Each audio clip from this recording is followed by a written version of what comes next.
അപ്പോൾ നമ്മൾ മന്തി റൈസ് നമുക്ക് ആവശ്യമുള്ള അത്ര എടുത്തിട്ടുണ്ട്. അപ്പോൾ ഇതിനി നമ്മൾ ഒരു ഹാഫ് ആൻ അവർ പച്ചവെള്ളത്തിൽ തന്നെ സോക്ക് ചെയ്ത് വെച്ചാൽ മതി. എന്നിട്ട് നമുക്ക് മന്തി റൈസ് ഉണ്ടാക്കാം.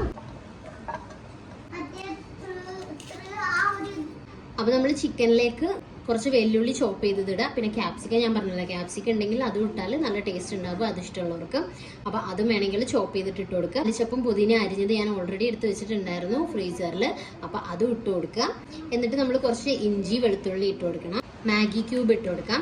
മാഗി ക്യൂബ് ഇടുമ്പോൾ നമ്മൾ ഉപ്പ് അധികം ഇടണം എന്നില്ല, ഇതിനകത്ത് തന്നെ അത്യാവശ്യം ഉപ്പുണ്ടാകും.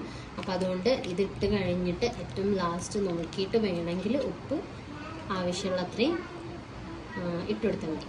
ഇത് ജസ്റ്റ് ഒന്നിങ്ങനെ കൈ കൊണ്ട് ഉടച്ചിട്ട് ഇട്ട് കൊടുക്കുക. കളറിന് വേണ്ടിയിട്ട് നമുക്ക് കുറച്ച് മുളക് പൊടിയും മഞ്ഞൾപ്പൊടിയും ആഡ് ചെയ്യാം, വളരെ കുറച്ച്.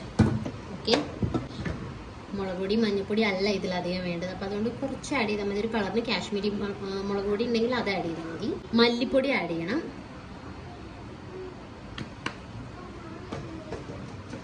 പിന്നെ കുരുമുളക് പൊടി നന്നായിട്ട് ഇടണം.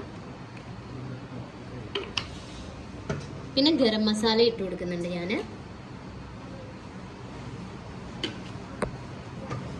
അതുപോലെ ജീരകത്തിൻ്റെ പൊടി ഉണ്ടെങ്കിൽ അത് ഇട്ട് കൊടുത്താൽ മതി. പൊടി ഇല്ലെങ്കിൽ ജസ്റ്റ് ജീരകം ഇട്ട് കൊടുക്കുക.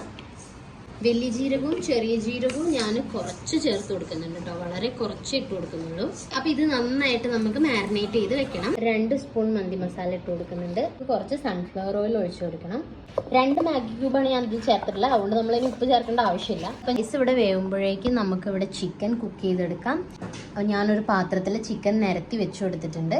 എന്നിട്ട് ഇതൊന്ന് കുക്കായി വന്നിട്ട് നമുക്ക് എയർ ഫ്രയറിൽ ജസ്റ്റ് ഒന്ന് ഗ്രില്ല് ചെയ്ത പോലെ എടുക്കാം. എന്നിട്ട് അല്ലെങ്കിൽ എയർ ഫ്രയർ അല്ലെങ്കിൽ ഒരു പാനിലിട്ട് ഗ്രില്ല് ചെയ്താലും മതി. നമ്മൾ ചിക്കൻ ഏകദേശം കുക്കായിട്ടുണ്ട്. അപ്പോൾ നമ്മൾ ചിക്കൻ എല്ലാം ഇതിന്ന് മാറ്റി വെച്ചിട്ട് ആ ഒരു ഗ്രേവിയിലേക്കാണ് റൈസ് ഇട്ട് കൊടുക്കേണ്ടത്. ചിക്കൻ നമുക്ക് എയർ ഫ്രയറിലൊന്ന് ഗ്രില്ല് ചെയ്തെടുക്കാം. അപ്പോൾ റൈസ് ആയിട്ടുണ്ട്. അപ്പോൾ ഞാനത് ഊറ്റിയെടുത്തിട്ട് ഈ ഒരു ചിക്കൻ കുക്ക് ചെയ്ത പാത്രത്തിലേക്ക് അതിൻ്റെ ഗ്രേവീൻ്റെ മുകളിലേക്കായിട്ട് തന്നെ ഇട്ട് കൊടുക്കുകയാണ്. അപ്പോൾ ഫുള്ള് വെള്ളം ഊറ്റിയെടുക്കണം എന്നില്ല, നമ്മൾ കുറച്ച് നേരം ഒന്ന് ബിരിയാണിയൊക്കെ ദമ്മിടുന്ന പോലെ സിമ്മിലിട്ടിട്ട് വെക്കും. അപ്പം ബാക്കി വെള്ളമൊക്കെ വറ്റിക്കോളും. റൈസ് സെറ്റ് ആകുമ്പോഴേക്ക് ചിക്കൻ നമുക്ക് ഗ്രില്ല് ചെയ്തെടുക്കാം. മയോണൈസ് സെറ്റ് ആയിട്ടുണ്ട്. അങ്ങനെ എന്റെ പെണ്ണുങ്ങള് എനിക്ക് മന്തി ഉണ്ടാക്കി വെച്ചിട്ടുണ്ട്. അതെ അതെ, മൈനസ് എടുക്കാം.